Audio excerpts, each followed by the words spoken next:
Now that is pretty good. Wanted to do a review, get caught up on some stuff, so we're just going to run through a bunch of them. But I want to start off with this new album that I got off Bandcamp. And here's the thing. I'm going to screw up every pronunciation in this, so we're just going to put it right across the bottom because we're dealing with the Dutch, and the dirty Dutch love nothing more than screwing with other people that can't pronounce their glossolalia of a language. So, yeah, it is what it is. When you see it, you'll just understand. Here, I'll show you the little print. It's off Bandcamp.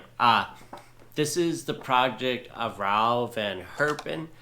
And he has another person involved with him. I'm not sure if they just named the duo after that. Yada, yada, yada. You'll figure it out. I'll post the Bandcamp link down below. Make your own, I don't know what to call that. You're watching me just brain fart live. I'm going to have to leave this in just because I always tell you I'm a bear of limited intelligence, and here's the proof. Anyways, let's get on with this.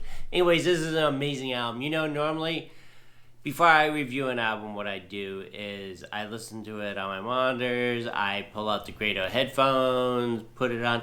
This time, I've listened to it like half a dozen times on the Grados because this is the perfect headphone album. Yeah, I know right from the beginning I blew it that I love this album, but I don't really care because I love this album. Why would you review something you hate? Too much hatred. Anyways. This album is amazing. First of all, let's talk about the recording is perfect. I am in awe of just the raw engineering on this album, and then the mixing and the mastering is incredible. And that wouldn't make a difference if the performances weren't up to par, but thankfully they are. This is an amazing piece of work. I truly love it. First song.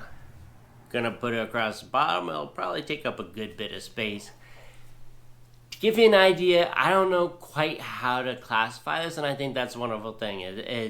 When people say genre bending or genre smashing, whatever it is, usually it's crap. But this is great. I think everybody would find an entry point into loving this album. I've taught before that my love of the sound of oscillators purring. Now, if you do any reading on synthesis, you have been beat over the head multiple times where everybody feels they must have that first chapter where they talk about how acoustic instruments and yada yada yada. You know what I'm talking about. Go to Synthesizer Circle Jerk. Anyways, this album is a perfect example of how any instrument operates on that same principle because they all have that beautiful effect of a purring oscillator. Your first track, put it, title across your eye, digress there. This starts off with a very motoric beat on the drums, and the drum work on this album is incredible, but it's mainly cymbal work. I'd say some brush work going on. But this first song, you get that very motoric beat. You have these very liquid guitars. I believe there's flute on there. It's very hard to tell which some of these instruments are. As a matter of fact, one of the instruments that's credited on this album is called a daxophone. I had to look that up. I will put a link, maybe I'll put it at the end, to a YouTube video that shows one of these being performed. And that made me question every sound I heard on this album after I found that. It blew my mind. And then okay, two of my favorite keyboard sounds are a Wurlitzer and a Rhodes. And the Wurlitzer is on here, and it is played so tastefully that it'll make you fall in love with the instrument if you weren't already in love with this. It's so good. I know I keep on repeating myself, but it's so amazing. Second track, once again the name. This time, it sounds almost like a Morricone harmonica coming in there with some amazing cymbal work. And when I played drums, I used to really love Zildjian dark cymbals. And I think that's what's going on here, or something close to that. It's got that old school jazz kind of sound to it. And once again, you have the Wurlitzer coming in, and they're almost like soundscapes, and the manipulation of sound and recording effects. This is akin to a master class and just recording and performance. And reading the notes on this that are available on Bandcamp, they said a lot of this dealt with improvisation and composing in the moment, which is even more mind-blowing. I wonder if there was a lot of extended jam sessions, for lack of a better word, and then editing after the fact. Probably, but it's so good. Third track, this time you get spoken word that it's in Dutch, so you're gonna get the Dutch. I'm gonna cause an international incident with this freaking thing. But there's this beautiful spoken word. This was inspired by a Dutch poet, and there's all this beautiful effects that are subtly done on the voice that gradually increase as the track goes along, such as doubling, stuttering effects. It's very much, I would almost guarantee you somebody listens to a lot of dub and has studied dub techniques with the mixing board. Furnace just came on. I'll try to get that out of the noise. Let me just pause a second here, so I can get that for removing the noise. Okay, that should be enough.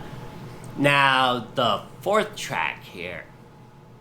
Once again, amazing cymbal work, and it sounds like pure oscillators. Could be that Daxophone. Like I said, I'm unsure, and I've listened to this a lot. And then you have ground sound, almost a KG Hano amplifier noise, but not as forward. It's just mixed in there so well. You ever have albums that just make you want to burn all your gear because they're so good? This goes on that list.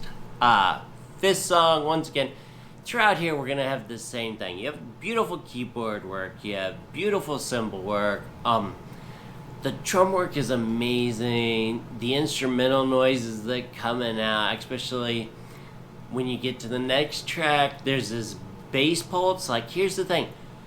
Neither one of these people are content to rest on their laurels, even though it just builds and builds and builds, but it's not a show-off kind of thing. It's more an exploration of sound and what they're capable of doing together and building off one another. I feel as if this is an example of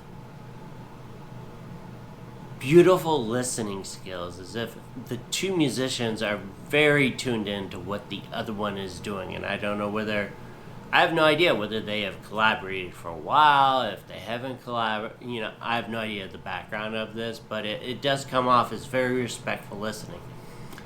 I don't want to waste your time with a lot of over-fusing with something that, go check it out on Bandcamp. I mean, you can listen to it for free and stuff, and definitely, I opted for the version where you get sent a print and it's got a little haiku on the back, a scan code for downloading type of thing, but I already bought out Bandcamp. I'll give that to somebody, I guess. Yeah, I was deeply impressed by this. It to me, it's a beautiful piece of work, and it's one, like I said, I return to again and again and again. And it floors me. It's such a it's a concise, very dense, yet enjoyable listen. There's space in there for you to explore and let your mind wander and all that. I realize I'm just biffing it hardcore on this. But the Dirty Dutch will do that to you. That's what they do. They're sneaky like that. I don't know. I'm losing my mind. Anyways, I just wanted to break it since I haven't done a review in a long time, and this album impressed me so deeply. I've got a backlog of stuff to come in. Hopefully I won't be as tongue-tied in the next one. I know I should script these up, but it is what it is. Anyways, I love you all. Thank you for putting up with my rambling, and that's it. I'll talk to you later. Bye.